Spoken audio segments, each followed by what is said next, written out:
This is Revati. Welcome back to Writer Revati channel. Villain episode number 257. ఒకే షాపింగ్లో యశ్వంత్, సంజు, షీలా, రాకేష్ వాళ్ళ మధ్య ఏం జరిగింది? కథలోకి వెళ్ళబోయే ముందు దయచేసి వీడియోకి ఒక లైక్ ఇవ్వండి, అలాగే హైప్ ఇచ్చి వీడియోని సపోర్ట్ చేయండి. కొద్దిసేపటికి యశ్వంత్, సంజు పవన్ని తీసుకుని ఓ షాపింగ్ మాల్కి వచ్చి షాపింగ్ చేస్తుంటే అదే షాపింగ్ మాల్లో రాకేష్, షీలా షాపింగ్ చేస్తూ వాళ్ళని చూశారు. అక్కడ సంజుని, యశ్వంత్ని చూడగానే షీలా, రాకేష్ కంగారు పడుతూ చాటుగా దాక్కొని వీళ్ళని చూస్తుంటారు. యశ్వంత్, సంజు కలిసి పవన్కి డ్రెస్సెస్ చూస్తుంటారు. ఇద్దరు మాట్లాడుకుంటూ నవ్వుతూ పవన్తో కలిసి వాళ్ళు షాపింగ్ చేస్తుంటే ఇక్కడ షీలా, రాకేష్ ముఖాల్లో రంగులు మారుతున్నాయి. చూసావా, వాళ్ళిద్దరూ ఎంత హ్యాపీగా ఉన్నారో అన్నాడు రాకేష్. వాళ్ళనసలు అలా చూడలేకపోతున్నాను రాకేష్. బిడ్డను కని యశ్వంత్కి ఇచ్చిపోతానన్న సంజు ఇలా నవ్వుతూ యశ్వంత్తో కలిసి ఉంటుంటే ఇంకా ఎలా యశ్వంత్ని దూరం చేసుకుని వెళ్తుంది అని అంది. వాళ్ళిద్దరు విడిపోవటం నాకు డౌటే అన్నాడు రాకేష్. డౌట్ అని అంటుంటే మరి నాకు యశ్వంత్ సొంతమయ్యేది ఎలా అంది షీల. అలా ఉన్న వాళ్ళిద్దరూ విడిపోవడం అంటే నాకు నమ్మశక్యంగా లేదు. మనమే ఏదైనా ప్లాన్ చేస్తే తప్ప యశ్వంత్తో నీకు పెళ్లి కాదు అన్నాడు రాకేష్. ఏమైనా ప్లాన్ చేసి ఆ సంజు కడుపు తీసే ప్రయత్నం చేద్దామన్నా అసలు యశ్వంత్ సంజుని మనకు ఒంటరిగా కనపడనిస్తేనే కదా. ఉంటే ఇంట్లో లేదా ఆఫీస్లో, అది కూడా ఆఫీస్కి యశ్వంత్తోనే కలిసి వస్తుంది, కలిసిపోతుంది. ఆ కడుపు తీయటానికి మనం చూస్తూ ఉండగానే తనకి నెలలు మీద పడుతున్నాయి అంది షీల.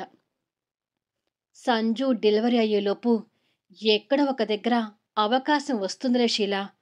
అప్పటికీ రాకపోతే ఇక మనమే అవకాశాన్ని తీసుకుందాం అంటూ మాట్లాడుతుంటాడు రాకేష్. ఈ ఇద్దరు ఇలా మాటల్లో ఉండగానే సంజు, యశ్వంత్ పవన్కి డ్రెస్సెస్ చూడటం అయిపోతుంది. తర్వాత యశ్వంత్ లేడీ డ్రెస్సింగ్ కార్నర్ దగ్గరికి తీసుకెళ్తాడు. ఇక్కడికి ఎందుకు తీసుకొచ్చావు యశ్వంత్ అని అడిగింది. నీకోసం షాపింగ్ చేసి చాలా రోజులైంది సంజు, అందుకే నీకు కొన్ని శారీస్ తీసుకుంటాను అని చెప్పి మంచి శారీస్ చూపించండి అని సేల్స్ గర్ల్కి చెప్పాడు. అలాగే సార్ అని సేల్స్ గర్ల్ శారీస్ చూపిస్తుంటే ఇప్పుడు నాకేమీ వద్దు, నువ్వు కొనిపెట్టినా నేను తీసుకోను అంది కోపంగా. తన మాటలకు యశ్వంత్ కూడా కోపం తెచ్చుకొని పక్కనే పవన్ ఉన్నాడని గమనించి తనకు దగ్గరగా వచ్చి సైలెంట్గా నేను కొనిపెట్టినవి తీసుకోలేదనుకో నీ తమ్ముడు ముందే పళ్ళు రాల కొడతాను అన్నాడు.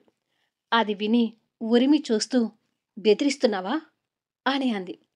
అలాగే అనుకో అన్నాడు శారీస్ తీసి తన మీద వేసి చూస్తూ. ఎక్కువ చేస్తున్నావు యశ్వంత్ అంది అదే కోపంతో.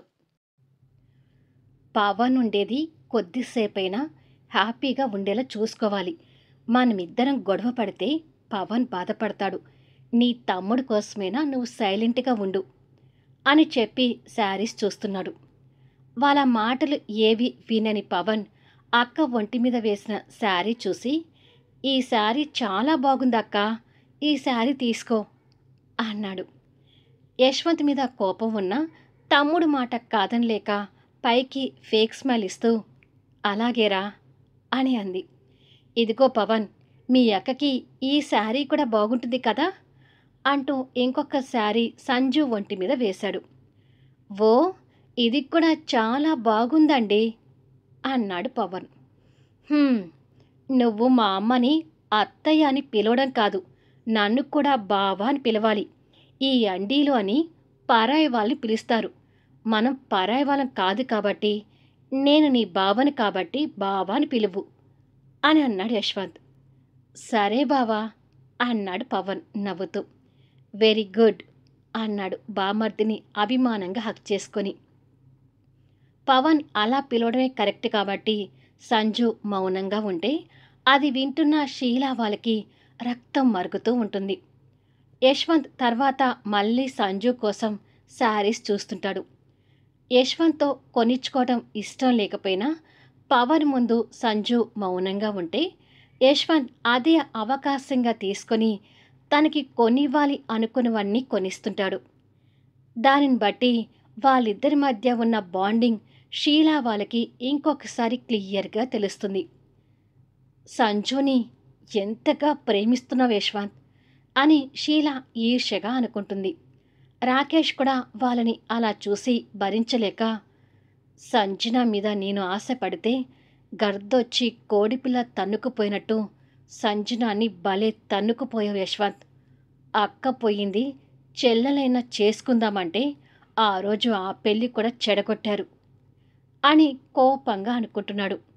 యశ్వంత్ సంజు శారీస్ చూస్తుంటే పవన్ షాపింగ్ మాల్ మొత్తం చుట్టూ చూస్తుంటాడు. ఆ క్రమంలో రాకేష్, షీలా పవన్కి అక్కడ ఉన్న మిర్రర్లో నుంచి కనిపిస్తుంటారు. షీలా తెలియకపోయినా రాకేష్ తెలుసు కాబట్టి, అక్క అక్కడ రాకేష్ బావ ఉన్నాడు అని మిర్రర్ వైపు చూపిస్తాడు. పవన్ అలా అనడం చూసి షీలా, రాకేష్ కంగారు పడుతుంటారు. అక్కడి నుండి తప్పించుకోవడానికి కూడా వీలు లేక అక్కడే నిలబడాల్సి వస్తుంది. పవన్ మాటలతో యశ్వంత్, సంజు అటువైపుగా చూశారు. మిర్రర్లో వాళ్ళకు కూడా ఈ ఇద్దరు కనిపిస్తున్నారు. మిర్రర్కి ఎదురుగా చూసేసరికి ఈ ఇద్దరు నక్కిలాగా తడబడుతున్నారు. వాళ్ళిద్దరిని చూసి యశ్వంత్, సంజు ఆశ్చర్యపోతున్నారు. ఒక టైంలో షీలా రాకేష్తో ఫోన్లో మాట్లాడడం చూసిన యశ్వంత్ కాస్త మామూలుగానే ఉన్నా, షీలాతో రాకేష్ని చూసి సంజులో ఆశ్చర్యం ఎక్కువగానే ఉంటుంది. ఇక వాళ్ళ నుంచి తప్పించుకోలేరు అని షీలాకి, రాకేష్కి అర్థమై ముఖముఖాలు చూసుకొని అక్కడి నుండి బయటకొచ్చారు. ఇద్దరూ గుంటనక్కలాగా దాక్కున్నారేంటి అన్నాడు యశ్వంత్ వాళ్ళిద్దరిని కోపంగా చూస్తూ. మేమెందుకు దాక్కుంటాం, అదేమీ లేదు అంది షీల తడబడుతున్న మాటలతో. రాకేష్ బలవంతంగా స్వాతి మెడలో తాళి కట్టాలనుకోవటం సంజు గుర్తు తెచ్చుకొని, నువ్వేంటి తనతో ఉన్నావు అని కోపంగానే అడిగింది. అది అది అంటూ నసుగుతుంటే, ఈ గుంటనక్క తన ఇంట్లోనే ఉంటున్నాడు సంజు అన్నాడు యశ్వంత్. అవునా అని సంజు ఆశ్చర్యంలో ఉండగా, గుంటనక్క అన్నందుకు పవన్ నవ్వుతున్నాడు. గుంటనక్క అన్నందుకే రాకేష్కి కోపం వస్తే పవన్ నవ్వటం ఇంకా అవమానంగా అనిపిస్తూ యశ్వంత్ని కోపంగా చూస్తున్నాడు. ఏంటా చూపు, నీ కోపం నన్నేం చేయగలుగుతుంది అన్నాడు యశ్వంత్.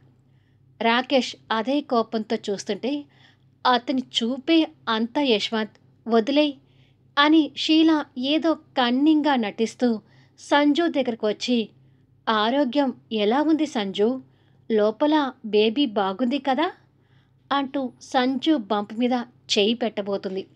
కానీ ఆ చెయ్యి బంపు మీదకి తాకబోయేసరికి యశ్వంత్ సంజుని వెనక్కి జరిపి, నా బిడ్డ మీద నీ చెయ్యి పడితే ఊరుకోను అని అన్నాడు.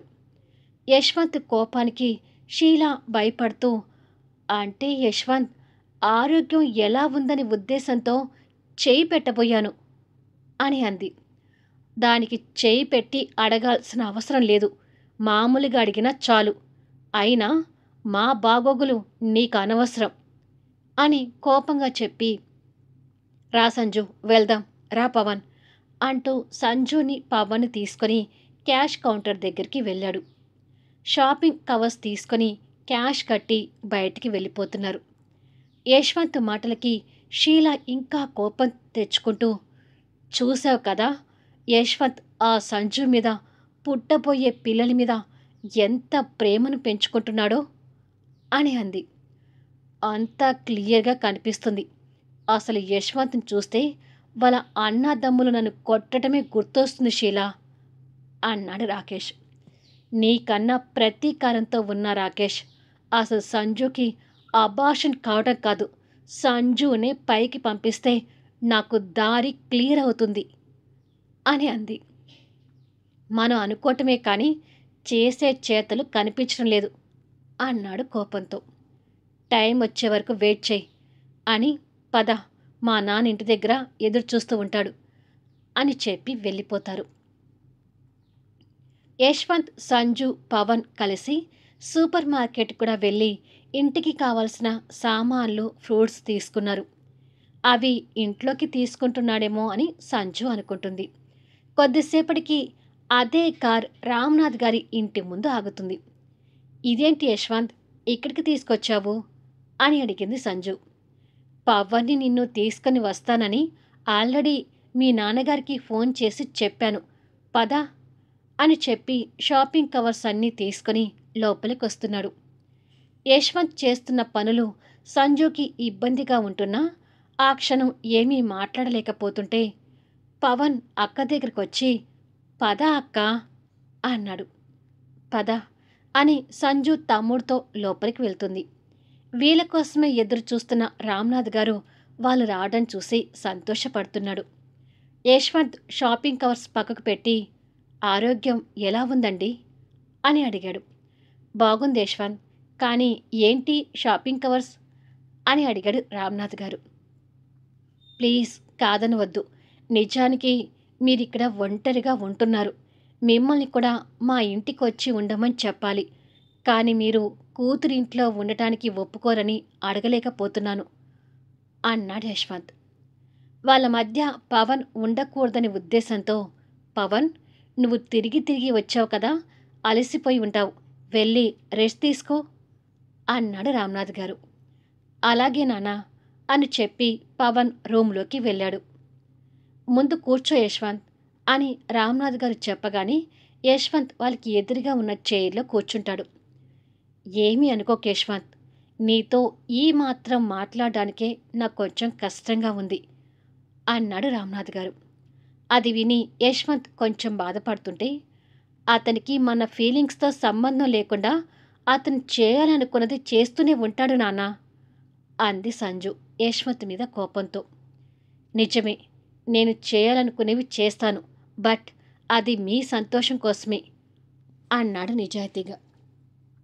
సంజు అది విని మౌనంగా ఉంటే, ఇంటికి వచ్చిన మనిషిని బాధ పెట్టడం సబబు కాదు సంజన, కిచెన్లోకి వెళ్ళి లంచ్కి ఏర్పాటు చేయి, నీ చేతి వంట తిని చాలా రోజులవుతుంది అన్నాడు రామ్నాథ్ గారు. సరే నాన్న అని చెప్పి సంజు కిచెన్లోకి వెళ్ళింది.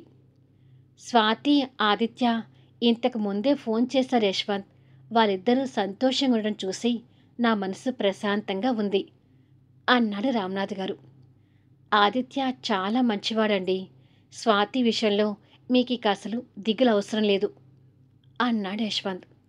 నిజమే యశ్వంత్, ఆదిత్య చాలా మంచివాడు. సరేలే, నువ్వు కూడా అలసిపోయి ఉంటావు కదా, రూమ్లోకి వెళ్ళి కాస్త రెస్ట్ తీసుకో అన్నాడు. నేనేమీ అలసిపోలేదులేండి, కాకపోతే సంజు కిచెన్లో ఒక్కతి ఇబ్బంది పడుతుంటుంది, మీరు ఏమీ అనుకోనంటే నేను కిచెన్లోకి వెళ్ళి సంజుకి హెల్ప్ చేస్తాను అన్నాడు.